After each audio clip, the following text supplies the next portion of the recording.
all, my name is Reggie and today I'm sharing with you my wrap up. I read 10 books, which is pretty exciting. Normally I do my wrap ups chronologically, like how I read them in the month, but this month I'm going to try something a little bit different. I've seen quite a few people do. I'm going to be sharing the books I read to you ranked from the star rating I gave them. So starting out with the lowest rating, working my way up to my favorite book I read that month. Putting this list together and trying to figure out which books were better than other books was a little bit hard. Like, the star ratings help, but when you had 4.5 books, that made it a little difficult. Before we start, if you're new here, you should subscribe, hit that little red button that's dancing around the bottom there, and that will notify you when I post a new video. You should also hit the little bell dude, because the little bell dude tells you when I post a new video before you even send on to YouTube, so that's even cooler. But without further ado, let's get into the books I read in the month of June. So the first book I'm going to be talking about today, I gave a 2 out of 5 stars.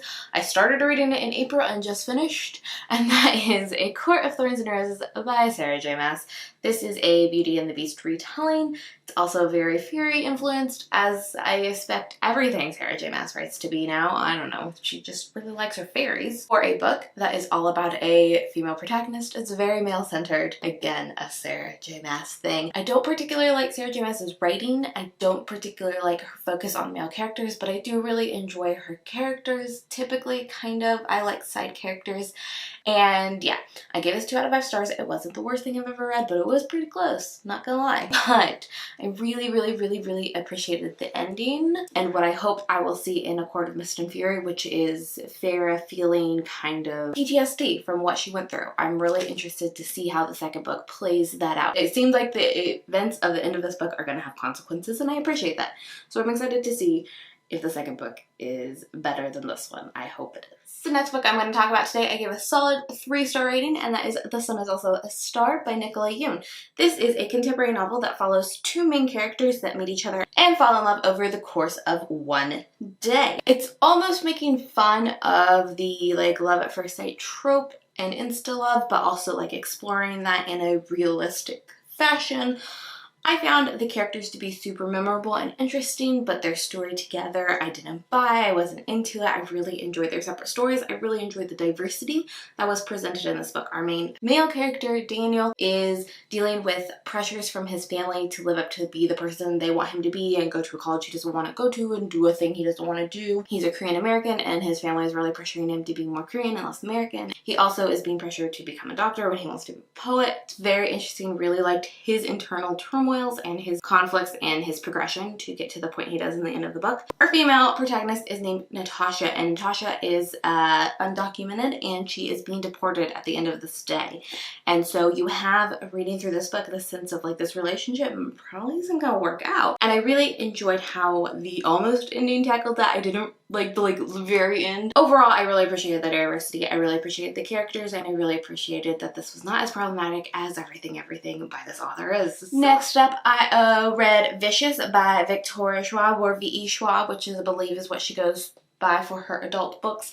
This is the story of our 2 main protagonists who are best friends in college, and they are studying EOs. Extraordinaries, I believe that's what they call them. But basically they're superheroes, people who have superhuman abilities. We have a non-linear narrative in the story going back and forth between when they're in college and fast forwarding I think 10 or 15 years into the future after one of the characters got out of prison. And it really twists good and evil on its head. It really combats characters against each other. It's a really enjoyable and fun read. However, I didn't like the villainization of a character who's super religious. I also didn't appreciate the way some of the side characters were treated, and I just didn't think this book lived up to the hype ultimately. I do think this is a really fun, interesting read though, and I think it should be read if you're interested in it. I just don't think it's all that. Also a solid 3-star read for me. Next up, I read The 1000th Floor by Katherine McGee. This is a multi-perspective novel in which basically all of New York City has been housed in this one building that is 1,000 stories tall. So you still have deep parts of the city within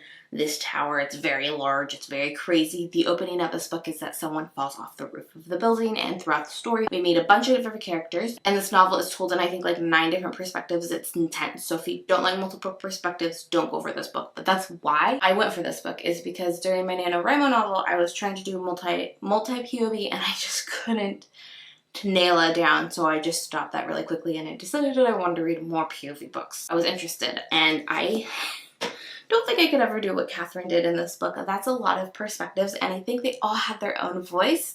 I just think that because there are so many of them, you kind of forgot details until you got back to them, and I fell really easily back into the character's narrative, but there was that disconnect the first few pages every time you switched over to a new perspective, or not necessarily a new perspective, but you returned to a different perspective, like, oh, which one was this? Oh, this was the rich one. Oh, this was the one who had drug involvement, like, you know, whatever the case may be. Decent look at socioeconomic values within this book. The lower you are on the floors, the poorer you are, the higher you are on the floors, the richer you are. So we do follow someone who's like living in the hundreds floors. We do follow someone who lives on the penthouse suite. So it's very interesting to see the differences in this futuristic world that's still New York City. It's very Gossip Girly is what I've been told, and I see that, I agree with it, but I think it's definitely different. I wouldn't lead it down that path. I really didn't expect, in terms of story or enjoyment, as much as I got out of it. It was really fun. I wouldn't say it's like the best book ever, but I gave this a solid 4 out of 5 stars, and I'm super excited for the sequel. Next up, I read a short story called The Grown Up by Gillian Flynn. This was really fun, and I really liked it. This is basically a ghost story, and it's very in Gillian Flynn's style in that it just kind of pushes the boundaries of what I'm comfortable with, and I loved it so much. The ending was spectacular. I really recommend this if you like thrillers or mysteries or ghost stories or anything like that, or just kind of endings that'll like throw you for a loop. Very good. I gave this a 4 out of 5 stars. Next, I have 3 books that I gave 4.5 stars. We're gonna start with 4.5 for And Every Morning the Walk Home Gets Longer and Longer by Fredrik Backman. Fredrik Backman, I have come to the conclusion, is one of my favorite authors. A short story, and it's about a man who's going through Alzheimer and his son and his grandson's kind of reactions to that. It's very short, very powerful, just like all of Fredrik Backman's work is. It's very well written. I just really appreciated this so much. I listened to this as an audiobook. I think it really was well done, and it was like, I think, an hour and 10 minutes. Then I read Sleeping Giants, and then I read Waking Gods. These are both by Sylvan Nevin. I loved these books so much. I'm so tempted to give them 5 stars. I might. I'm thinking about it. They're just so incredibly good. These are science fiction books about basically a girl, when she was young, fell into a hole, and she fell into this giant hand. That hand, it turns out, was hidden by aliens like centuries ago, and they find all the other parts and build a giant, and craziness ensues, and it's so good. Oh, and the second book is even better, and I can't believe I have to wait so long for the third book, but these books are so good. I highly recommend them. I listened to these on audiobook, and they are some of the best audiobooks I have ever read. So recommend them. Please listen to them on audiobooks. They're kind of this like narrative of like this guy is taping interviews with the people he's talking to, or everything is being recorded basically for record keeping, because it's kind of like a government issue project kind of thing. Some scenes are like told from like media outlets, but it's all basically being recorded and documented into these files.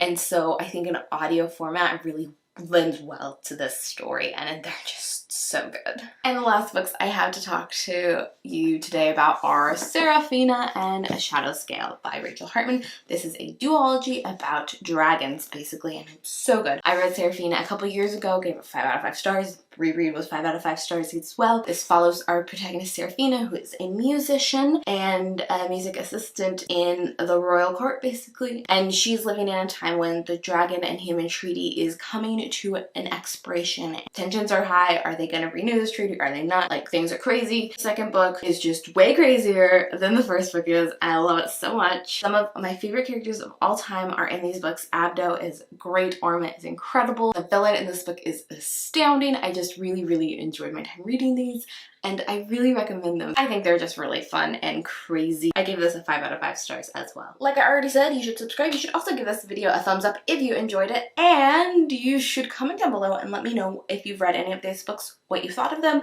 or what your favorite book you read this month is. That is all for today's video. I will see you in the next one. Bye! Baby, I beg you, yeah.